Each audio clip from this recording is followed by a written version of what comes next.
Hello friends, welcome back to our channel doctor goat.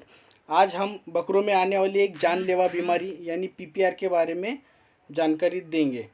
PPR एक ऐसी बीमारी है जो गोट एंड गोट फार्मर दोनों के लिए बहुत बड़ी नुकसान देने वाली बीमारी है। बहुत से लोग पीपीआर का फुल फॉर्म जानना चाहते हैं। तो पीपीआर का फुल फॉर्म है पेस्टिस डेस पेटिट्स इन रूमिनेंट्स। रूमिनेंट्स यानी जो जुगाली करने वाले जानवर होते हैं। इसको गोट प्लेग भी कहा जाता है। पीपीआर ये बीमारी 1942 में फर्स्ट टाइम आइवरी कोस्ट जो वेस्ट अफ्रीका में है वहाँ पे पहली बार देखा गया था, जिसको वहाँ के लोग काटा बोलते थे।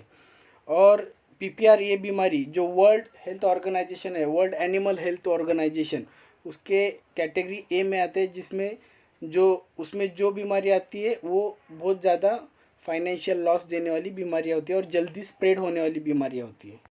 अब हम देखेंगे what is PPR and PPR क्या है। पीपीआर एक एक्यूट इन्फेक्शियस वायरल डिसीज़ है जिसमें जानवर को बुखार आता है, आँख से नाक से पानी चला आता है और बकरे के मुंह में बहुत सारे छाले आ जाते हैं और जानवर एकदम पानी जैसे दस्त करना चालू करता है। अब देखेंगे पीपीआर में होता क्या है। पीपीआर में जानवर को बहुत हाई ग्रेड फीवर होता है, 104 से 160 डिग्री फ़ारेनहाइट तक। मुंह में छाले आ जाते हैं, जिसमें ज़ुबान में और पूरा ओरल कैविटी यानी मसूड़े पे भी छाले आ जाते हैं। जानवर छालों की वजह से खाता नहीं है और छालों की वजह से मुंह में बहुत सारा सलाइवा जमा होता है, जिससे मुंह में एकदम झाग लगता है और एकदम पानी जैसा डिस्चार्ज आँख से और नाक से चालू हो जाता है और मुंह से भी निकलता है। बाद में वही डिस्चार्ज थिक और थोड़ा सा येलोइश कलर डिस्चार्ज निकलना चालू होता है। उसके बाद में जानवर एकदम जुलाब करना चालू होता है, एकदम पानी जैसे जुलाब करता है और जुलाब में स्मेल होती है। और जुलाब दस्त होने के बाद में जानवर पानी का बॉडी से लॉस होने की वजह से डिहाइड्रेशन हो जाता है और निमोनिया के चेंजेस आने की वजह से जानवर को सांस लेने में भी तकलीफ हो सकती है। और बहुत सारे प्रेग्नेंट फीमेल्स जो होती है उनका एबॉर्शन होने के चांसेस होते हैं। कुछ पिक्चर्स दिखा रहा हूँ जिससे आपको आइडिया आ जाएगी। जैसे देखो, ये छालों की पिक्चर है। बकरों को जो छाले आए हैं मुंह के बाहर के साइड में और मुंह के अंदर के साइड में ऐसे छाले रहते हैं जिसमें वाइट प्लाक रहता है और छाले साफ़ करने के बाद ये प्लाक निकालना बहुत ज़रूरी होता है। और ऐसे मुंह में हाइपर सलाइवेशन होता है यानी झाग दिखता है मुंह में। अगर वो छाले साफ़ करेंगे या फिर कुछ कुछ बकरों के ऐसे रेडिश भी दिखते हैं, उसके ऊपर वाइट वाइट डॉट जो दिख रहे हैं वो प्लाक है, इसको हटाना बहुत ज़रूरी रहता है। जानवर का अगर मुंह खोल के देखेंगे तो आपको ऐसे चेंजेस अंदर नज़र आ जाएंगे ज़बान पे और मसूड़ों पे। और जानवर के नाक भी एकदम जाम हो जाती है और मुंह के बाहर के साइड में आपको वो झाग दिखाई देता है। अगर झाग दिखाई दिया तो पहला आपका काम है कि बकरे के मुंह को खोल के अंदर चेक करना कि बकरे को अंदर छाले आए हैं क्या, और इसमें से गंदी स्मेल भी आने के चांसेस रहते हैं।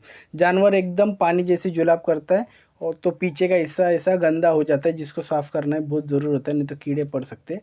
तो पीछे का हिस्सा गीला है तो आप ध्यान दें, एकदम ऐसा एकदम पानी जैसा जुलाब करता है।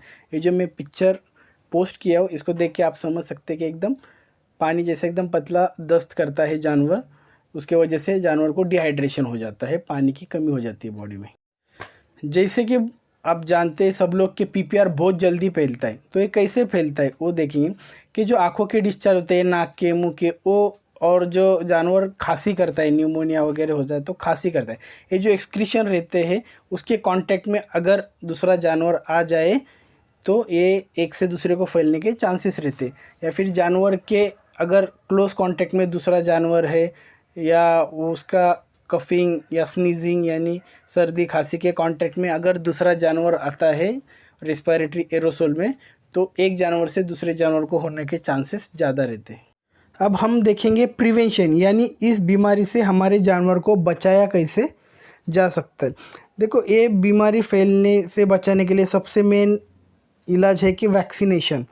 जो वैक्सीन आता है पीपीआर का मार्केट में, रक्षा का, हेस्टर का, एमएसडी का, अलग अलग कंपनी का, उसका इस्तेमाल कर सकते हैं। बहुत सिंपल है, 1 ml पर गोट। हर बकरे को 1 ml देना है सब क्यूटेनियसली यानी चमड़ी के नीचे। 3 महीने के जो ऊपर है उनको तुरंत वैक्सीनेशन करवाना ज़रूरी होता है। अगर जानवर को वैक्सीनेशन नहीं दिया या वैक्सीनेशन फेल गया है उसके बाद भी अगर इन्फेक्शन होता है तो देखो पहले हमें क्या करना है। सबसे पहले अपने बाड़े में इन्फेक्शन आए तो कि जो बीमार जानवर है उनको अच्छे जानवरों से अलग करना है, और अपने जो अच्छे जानवर है उनको पहले जल्द से जल्द वैक्सीनेशन करवा देना चाहिए। और अगर कोई जानवर हमारा खुदा ना खास्ता मर जाता है, उसमें डेथ हो जाती है, तो उसको प्रॉपर डिस्पोज करके उस जगह को सैनिटाइज़ करवा ले, चूना पाउडर मार दे धो के, वो सबसे ज़्यादा ज़रूरी है। और बीमार जानवरों के साथ साथ अपने जो हेल्दी जानवर है उनको भी डेली चेकअप करते रहे, उनका भी मुआयना करते रहे, फीवर चेक करते रहे जानवर का। अब हम सबसे इम्पोर्टेंट बात की तरफ बढ़ते हैं, यानी ट्रीटमेंट। पीपीआर का इलाज कैसे करें जानवर को अगर हो जाता है तो। उससे पहले अगर हमारे चैनल को सब्सक्राइब नहीं किया है तो प्लीज़ चैनल को सब्सक्राइब कीजिए, बेल आइकॉन दबाइए। अब हम स्टार्ट करते हैं कि सबसे पहले तो पीपीआर एक वायरल बीमारी होने की वजह से उसका ऐसा स्पेसिफिक ट्रीटमेंट नहीं है, हमको सिर्फ सिम्टोमेटिक ट्रीटमेंट देना पड़ता है, और उसको सेकेंडरी इन्फेक्शन ना पहले बाद में, इसके लिए हमें अच्छे हायर एंटीबायोटिक्स देने पड़ते हैं। उसके साथ में फ़ीवर और पेन रहता है जानवर को, तो वो हिसाब से फ़ीवर और पेन कम करने की दवाई देना पड़ता है। अगर कोई जानवर सांस लेने में तकलीफ़ होती है तो ब्रोंकोडायलेटर्स देने पड़ते हैं। ज़्यादा लूज़ मोशन करता है तो लूज़ मोशन की कुछ दवाई मैं आगे बताता हूँ, वो देना चाहिए। जानवर को जब छाले हो जाते हैं तो छालों का ट्रीटमेंट भी करना चाहिए। और अगर बहुत ज़्यादा दिन तक जुलाब करता है, बॉडी का डिहाइड्रेशन होता है, तो उसको रिहाइड्रेट करने के लिए इलेक्ट्रॉल पाउडर या फिर आईवी फ्लूइड देना पड़ता है। और साथ में अगर इम्यूनिटी बूस्टर्स के इंजेक्शन दे तो ज़्यादा बेहतर होता है। और फीडिंग के बारे में भी आगे बताऊंगा। तो चलो अब हम ये सब पॉइंट्स डिटेल में देखते हैं कि प्रॉपरली हमें कौन से मेडिसिन यूज़ करने हैं। पहले हम एंटीबायोटिक डिस्कस करेंगे जो पीपीआर में इस्तेमाल कर सकते हैं। फर्स्ट है इंजेक्शन डाइक्रिस्टिसिन एस यानी डीसीआर, जिसमें स्ट्रेप्टोमाइसिन और पेनिसिलिन नाम का ड्रग है। इसकी फर्स्ट स्टेज पे बहुत अच्छे एक्शन है, जिससे बहुत जल्दी रिजल्ट मिलते हैं। सेकेंड एंटीबायोटिक है एंड्रोफ्लोक्सेसिन, जो फोर्टिविर नाम से और बैरोसिन नाम से मार्केट में अवेलेबल है। इसकी भी फर्स्ट स्टेज में अच्छी एक्शन है, बट बीच में कुछ रेजिस्टेंस आने की वजह से इनकी एक्शन थोड़ी कम थी, बट अभी इसके भी अच्छे रिजल्ट्स मिल रहे हैं। नेक्स्ट है इंजेक्शन मोनोसेफ। इंजेक्शन मोनोसेफ ये ह्यूमन इंजेक्शन है, वो भी आप इस्तेमाल कर सकते हैं 1 ग्राम का 30 to 40 किलो के लिए। अगर वो ना मिले तो इंजेक्शन वोसेफ है जो वेटरनरी मिलता है, या फिर इंटासेफ का भी आप इस्तेमाल कर सकते हैं सेकेंड स्टेज में। अगर स्टेज आगे जाती है, थर्ड स्टेज है या नियर बाय थर्ड स्टेज है, तो उसमें आप इंटासेफ टैजो नाम से जो इंजेक्शन मिलता है वो इस्तेमाल कर सकते हैं वेटरनरी में। अगर वो ना मिले तो उसकी जगह पे वोसेफ एक्सपी है या विटासेफ टैजो है, इन सब इंजेक्शंस का इस्तेमाल कर सकते हैं अकॉर्डिंग टू वेट। नेक्स्ट है इंजेक्शन एक्सनेल। इसमें सेफ्टियोफर सोडियम नाम का ड्रग होता है। ये एक्सनेल या फिर ओफर नाम से भी मिलता है और एक्सेफ्ट नाम से मिलता है। सिर्फ एक्सेफ्ट में 0.25 यानी 250 mg 500 mg का भी आता है, वरना बाकी जो ब्रांड है सिर्फ 1 ग्राम में ही आता है। बकरों में हमें मोस्टली ज़्यादा अगर 1 ग्राम लेंगे तो वेस्टेज जाने के चांसेस रहते हैं अगर जानवर उतने ना हो तो, इसलिए 250 mg 500 mg हमें ज़्यादा बेहतर होता है। इसलिए मोस्टली हाइयर एंटीबायोटिक में एक्सेप्ट का इस्तेमाल ज़्यादा होता है बकरों में। और एक एंटीबायोटिक के कॉम्बिनेशन के बारे में मैं बात करूँगा कि आउट ऑफ इंडिया में ज़्यादा इस्तेमाल होता है। इंडिया में ये इंजेक्शंस अवेलेबल है बट उसको कंबाइन करके इस्तेमाल नहीं होता।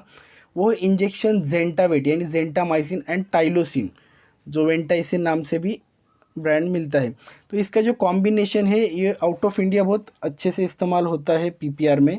इसके बारे में एक न्यू इन्फॉर्मेशन देता हूँ, शायद ही कोई वीडियो में हो। कुछ लोग कमेंट में पूछते हैं कि हाईएस्ट एंटीबायोटिक क्या है अगर हम देना चाहे तो उसमें आप कॉम्बिनेशन में दे सकते हैं हाईएस्ट एंटीबायोटिक में, जिसमें एक्सनेल यानी सेफ्टियोफर सोडियम एक्सेफ्ट वगैरह इस्तेमाल कर सकते हैं, और उसके साथ में कॉम्बिनेशन में जेंटावेट और टाइलोसिन का भी इस्तेमाल कर सकते हैं। तीनों एंटीबायोटिक एक साथ में भी जानवर को दे सकते हैं। या फिर दूसरा हाईएस्ट एंटीबायोटिक कॉम्बिनेशन इस्तेमाल करना है तो आप एक्सनेल और एंड्रोफ्लोक्सेसिन का भी इस्तेमाल कर सकते हैं। ये इंजेक्शन मिक्स नहीं करना है, अलग अलग देना है, सिर्फ जेंटामाइसिन और टाइलोसिन मिक्स करके दे सकते हैं। बाकी सिंगल अलग सीरीज में आपको देना है जानवर को।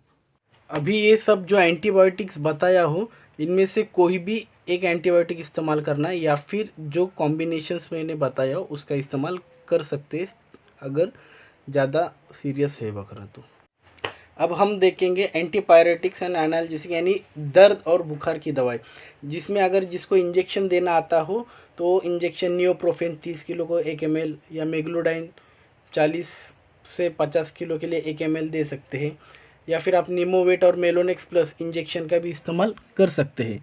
बट जिन्हें इंजेक्शन नहीं देने आता वो डिपिसेराफोर्ड, ऑक्सल्जिन एनपी या फिर मेलोनिक्स प्लस और प्रॉक्सिवेट एमपी, ये बोलस का इसमें से कोई भी एक बोलस या कोई भी एक इंजेक्शन का इस्तेमाल कर सकते हैं, जिससे फीवर जल्द से कम हो जाएगा और जानवर को जो छालों की वजह से दर्द है वो भी कम होगा।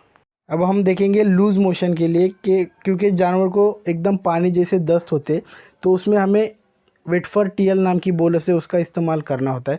बहुत जगह ये नहीं मिलती तो उसके जगह पे डाइवेट एमएफ ये बोलस भी आप ले सकते हैं। अगर साथ में बायोट्रिम दे तो भी चलेगा, अगर नहीं दिए तो भी चलेगा। बट अगर एकदम पानी जैसे दस्त हो रहे तो एक सिंगल डोज या अगर ज़रूरत है तो सेकेंड डोज इंजेक्शन एट्रोपिन दे तो उसके भी रिज़ल्ट्स अच्छे मिलते हैं। बट बहुत बार ऐसे देखा जाता है कि एट्रोपिन देने पे लूज़ मोशन कम हो जाते, बट 2-3 दिन के बाद वापस लूज़ मोशन रिपीट स्टार्ट हो जाते। और नेक्स्ट है डिस्निया, यानी अगर जानवर को सांस लेने में तकलीफ़ होती है तो हम बाकी इंजेक्शन के साथ में इंजेक्शन डेरिफाइलिन भी दे सकते हैं या फिर एमानोफाइलिन का भी इस्तेमाल कर सकते हैं, जिससे सांस लेने में जानवर को दिक्कत नहीं होगी। सबसे इम्पोर्टेंट कि स्टोमेटाइटिस यानी जो जानवर के मुंह में छाले आते हैं उसके बारे में सबसे पहले तो हमें देखो एक साफ़ कॉटन का कपड़ा लेना है और उससे जानवर के मुंह के अंदर जो छाले हैं ज़ुबान पे है या ऊपर के साइड में है या मसूड़े पे, उसको पूरा साफ़ करके लेना है और जो वाइट प्लाक रहता है उसको पूरा निकाल लेना है। थोड़ा सा ब्लीडिंग भी हो सकता है बट टेंशन ना ले, ये साफ़ करना बहुत ज़रूरी है, उससे ही रिकवरी बहुत जल्दी हो जाती है जानवर की। तो वो छाले साफ़ करके उस पर हल्दी के साथ में आप ग्लिसरीन या मस्का मिक्स करके मुंह में लगा सकते हैं और साथ में अगर सिरप विटकोफॉल जो ह्यूमन के मेडिकल में मिलता है वो पिलाए तो भी ज़्यादा बेहतर होता है, 10 ml 2 बार। नेक्स्ट है डिहाइड्रेशन। डिहाइड्रेशन यानी लूज़ मोशन करके यानी दस्त करके जानवर के बदन का पानी कम होता है तो उसकी वजह से जानवर को वीकनेस आ जाता है। तो हमको जानवर को रिहाइड्रेट करने के लिए पानी के साथ में इलेक्ट्रॉल का पाउडर दे सकते हैं या ओआरएस पानी में घोल के दे सकते हैं, या फिर अगर जानवर ज़्यादा खर्चा ज़्यादा होगा तो उसके लिए हम गुड़ उस और नमक का पानी बनाकर जानवर को दे सकते हैं, जिससे रिहाइड्रेशन होने को हेल्प होगी। और अगर ज़्यादा डिहाइड्रेट है और आपके पास डॉक्टर अवेलेबल है तो उनको सलाइन भी लगा सकते हैं, आईवी फ्लूइड भी दे सकते हैं, जिसमें आरएल, एनएस, डीएनएस, मेट्रो और सिप्लॉक्स का इस्तेमाल कर सकते हैं मल्टीविटामिन्स के साथ। नेक्स्ट एक इम्पॉर्टेंट पॉइंट है जो बहुत से लोग छोड़ देते हैं या नज़रअंदाज करते हैं। देखो जैसे कि पीपीआर एक वायरल बीमारी है तो वो अगर जानवर की इम्यूनिटी जितनी ज़्यादा अच्छी रहेगी उतने जल्दी जानवर रिकवर होता है। तो इम्यूनिटी बढ़ाने के लिए जानवर को इंजेक्शन विटामिन सी जो विटा सी नाम से आता है या फिर विटामिन ई और सेलेनियम के इंजेक्शन जो रेप्रोनॉल या और भी ब्रांड से नाम से आते हैं उसका इस्तेमाल भी कर सकते हैं, जिससे जानवर की इम्यूनिटी बढ़ेगी और जल्द से जल्द जानवर रिकवर होगा। कुछ इम्पोर्टेंट टिप्स देना चाहूँगा कि अगर आपके जानवर को पीपीआर होता है तो बेटर है कि आप अच्छे वेटरनरी डॉक्टर से उसका इलाज करवाए तो मॉर्टेलिटी यानी जानवर मरने के चांसेस कम होते हैं। जानवर की रिकवरी मॉनसून सीज़न के कंपैरिजन में विंटर और समर में यानी गर्मी के दिन में ज़्यादा अच्छी होती है। जानवर की रिकवरी जो जानवर को पीपीआर हुआ है ऐसे जानवर की रिकवरी उसके इम्यूनिटी और चॉइस ऑफ एंटीबायोटिक पे डिपेंड होती है। वैक्सीनेशन करने के बाद 21 दिन लगते हैं कम से कम जानवर में इम्यूनिटी डेवलप होने के लिए, और वैक्सीनेशन करने के बावजूद भी कुछ चांस होते हैं वैक्सीनेशन फेल होने के, जिसके वजह से वैक्सीनेशन करने के बावजूद भी जानवर को पीपीआर होने के चांसेस होते हैं। तो ये था अपना आज का वीडियो पीपीआर पे डिटेल में ट्रीटमेंट के साथ। तो ज़्यादा से ज़्यादा लोगों तक ये वीडियो शेयर कीजिए ताकि ज़्यादा से ज़्यादा लोगों का फ़ायदा हो। अगर इस चैनल पे नए हो तो चैनल को सब्सक्राइब कीजिए, लाइक कीजिए। Thank you so much.